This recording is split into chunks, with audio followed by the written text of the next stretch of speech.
जय हिंद फ्रेंड्स। आज हम इतिहास विषय का पार्ट 2 वीडियो सीरीज पढ़ रहे हैं, जो परीक्षा की दृष्टि से बहुत महत्वपूर्ण है। आज हम जैन धर्म और बौद्ध धर्म के बारे में महत्वपूर्ण फैक्ट का अध्ययन करेंगे। जैन धर्म जैन धर्म का संस्थापक ऋषभदेव को माना जाता है,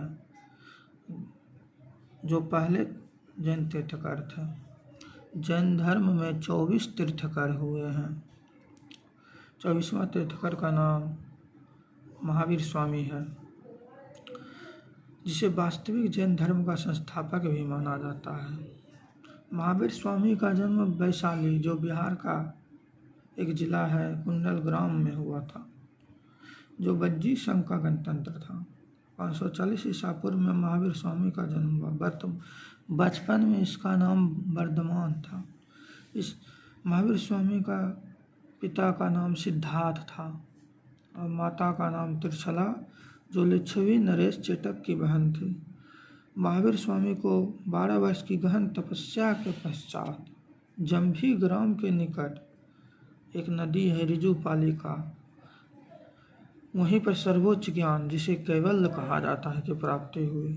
कैवल्य प्राप्ति के पश्चात उसे कैवल्यन, जब महावीर स्वामी ने कैवल्य की प्राप्ति की तो वे कैवल्यन कहलाए, जीन कहलाए, निग्रंथ बंधन रहित महावीर कहलाए, अहर्त योग कहलाए।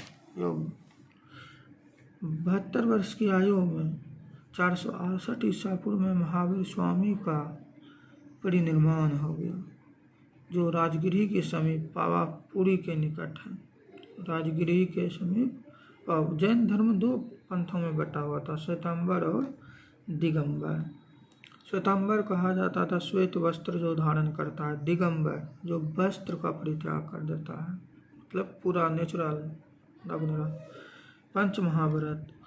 पंचमहाव्रत जैन धर्म में आता है। पूछा जाता है पंचमहाव्रत किस में आता है? जैन धर्म में अहिंसा, अमृता, अपरिग्रह, अस्त्य वो ब्रह्मचर्य। इससे महावीर स्वामी ने जोड़ा। त्रिरत्न भी जैन धर्म में आता है। त्रिरत्न में है सम्यक दर्शन, सम्यक ज्ञान, सम्यक आचरण। जैन धर्म में प्रसिद्ध 2 संगति हुई। प्रथम संगति हुई थी पाटलिपुत्र में, जिसका अध्यक्ष था स्थूल भद्र। कब हुआ था? 322 से 298 ईसा पूर्व। द्वितीय 512 ईस्वी में हुआ था। कहाँ? वल्लभी में। इसका अध्यक्ष था देववर्धी गणि समासरवन। जैन धर्म में शादवाद के दर्शन को भी देखने के लिए मिलता है, जिसमें 7 सत्य शामिल है। इसको अनेकांतवाद भी कहा जाता है। अब जैन धर्म में पुनर्जन्म का भी मान्यता है और बौद्ध में भी है। कर्मवाद की मान्यता भी है। ये अहिंसा पर बहुत जोर देता है। जैन धर्म में कठोर तपस्या के द्वारा ही निर्वाण की प्राप्ति की जाती है। और पूछा जाता है जैन धर्म प्राकृतिक भाषा में लिखा गया है। अब बौद्ध के बारे में अध्ययन करेंगे। बौद्ध धर्म का संस्थापक महात्मा बुद्ध थे। महात्मा बुद्ध का जन्म 563 ईसा पूर्व नेपाल की तराई कपिल वस्तु नामक स्थान लुम्नी ग्राम में हुआ था। जब ये जन्म लिए थे तो इनका प्रतीक चिन्ह था कमल व सांड। इसके पिता का नाम शुद्धोधन था, जो शाक्यगण के प्रधान थे। माता का नाम महामाया कोलियागन की राजकुमारी थी। कोलियागन 35 वर्ष की आयु में इसे बिहार के उर्वेला नामक स्थान पीपल वृक्ष के निकट निरंजना नदी के तट पर वैशाख पूर्णिमा की रात्रि में ज्ञान की प्राप्ति हुई। जिस समय इसे ज्ञान की प्राप्ति हुई तो पीपल वृक्ष इसका प्रतीक चिन्ह था, जिसे बोधि वृक्ष भी कहा जाता है। आप लोग बोध गया घूम करके इनकी विस्तृत जानकारी प्राप्त कर सकते हैं। भगवान बुद्ध ने प्रथम उपदेश दिया था, जो धर्म चक्र परिवर्तन कहलाया, सारनाथ में। 483 ईसा पूर्व में 80 वर्ष की आयु में इसका महापरिनिर्वाण हो गया, मृत्यु उसी नगर के समय। कहाँ हुआ था? उसी नगर। उसका प्रतीक चिन्ह है मृत्यु का स्तूप। बौद्ध धर्म में 3 रत्न है, बुद्ध, धर्म और संघ। अब 16 महाजनपद के बारे में पढ़ेंगे। ईसा पूर्व 6वीं शताब्दी में 16 महाजनपद का उदय हुआ, जिसमें मगध जो बिहार में है शक्तिशाली जनपद था। इसका प्रमाण अंगुत्तर निकाय जो बौद्ध धर्म का ग्रंथ है, भगवती सूत्र जो जैन धर्म का निकाय है, इससे प्राप्त होता है। अंग की राजधानी चंपा जो भागलपुर और मुंगेर क्षेत्र को जोड़ता है।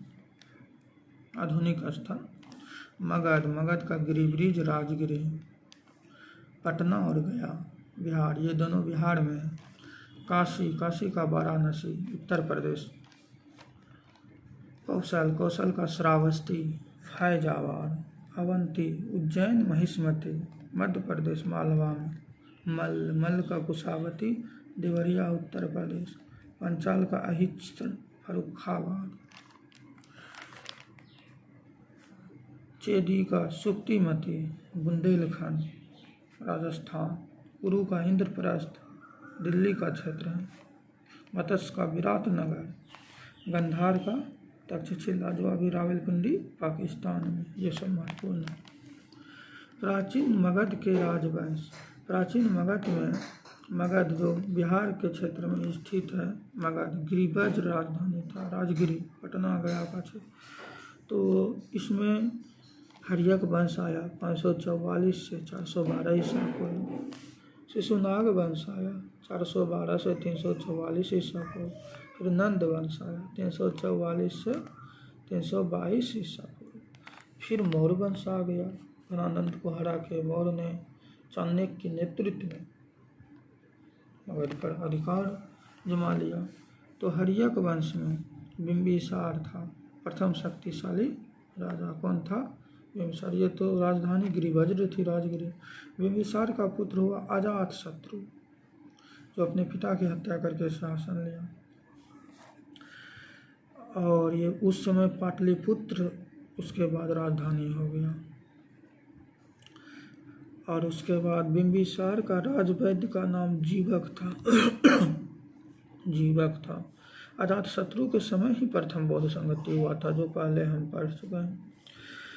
फिर शिशुनाग वंश आया। इस वंश का संस्थापक शिशुनाग था। और उसके बाद शिशुनाग का उत्तराधिकारी कालाशोक हुआ। कालाशोक के समय ही द्वितीय बौद्ध संगति हुई। शिशुनाग ने वैशाली को द्वितीय राजधानी बनाई। फिर नंद वंश आया। नंद वंश का संस्थापक महापद्म नंद था और इसका अंतिम शासक घनानंद था। पाणिनि जो विद्वान थे, महापद्म नंद का ही मित्र था। इसी समय सिकंदर का आक्रमण हुआ था। तो मकदूनिया फिलिप का पुत्र था सिकंदर महान, जो जीता वही सिकंदर। 300 ईसा पूर्व में भारत पर आक्रमण किया। लेकिन पंजाब के राजा जो पोरस थे, झेलम नदी के भी हाइडेस्पिज का युद्ध हुआ, जिसे विशेषता का भी युद्ध कहते हैं। यह भी महत्वपूर्ण है। विशेषता का युद्ध किसके बीच हुआ? सिकंदर और पोरस के बीच हुआ। पोरस कहाँ का राजा था? पंजाब का। इसी के समय वो हार कर सिकंदर चला गया। कहाँ? बेबीलोन। और 323 ईसा पूर्व में सिकंदर की मृत्यु हो गई। सिकंदर का गुरु का नाम अरस्तु था। अरस्तु के गुरु का नाम अरस्तु, देखिए, एक था सिकंदर का गुरु का नाम था अरस्तु और अरस्तु का गुरु का नाम था प्लेटो और प्लेटो का गुरु का नाम था सुकरात। सुकरात ने अपने शिष्यों के सामने विष से भरा प्याला पी गया था, अर्थात वो मृत्यु पर एक्सपेरिमेंट कर रहा था। मृत्यु कैसे होता है अपनी सच्चाई के लिए। अब देखिए, हर्यक वंश प्राचीन मगध का राजवंश। उसके बाद आया शिशुनाग वंश, उसके बाद नंद वंश, फिर बीच में सिकंदर का आक्रमण हुआ था, पोरस ने हरा दिया। उसके बाद मौर्य वंश आ गया। कौन वंश? अब मौर्य वंश के बारे में हम लोग पढ़ेंगे। और मौर्य वंश में महान शासक अशोक हुआ। कौन हुआ? अशोक। अब ये अगला पार्ट में हम लोग अध्ययन करेंगे, अशोक के बारे में अध्ययन करेंगे। कुछ विदेशी आक्रमण हुआ, उसके बारे में अध्ययन करेंगे। उसके बाद गुप्त वंश आया मौर्य के बाद। ऐसे तो मौर्य के बाद मौर्योत्तर वंश आता है, गुप्त के बाद फिर गुप्तोत्तर वंश आता है। तो जो जो महत्वपूर्ण है उसी का अध्ययन करेंगे। अगर ये कोशिश आप लोग को पसंद आए तो शेयर करें, लाइक भी करें, हो सके तो बेल बटन पर सब्सक्राइब करके बेल बटन पर भी क्लिक करें। जय हिंद, जय भारत, वंदे मातरम।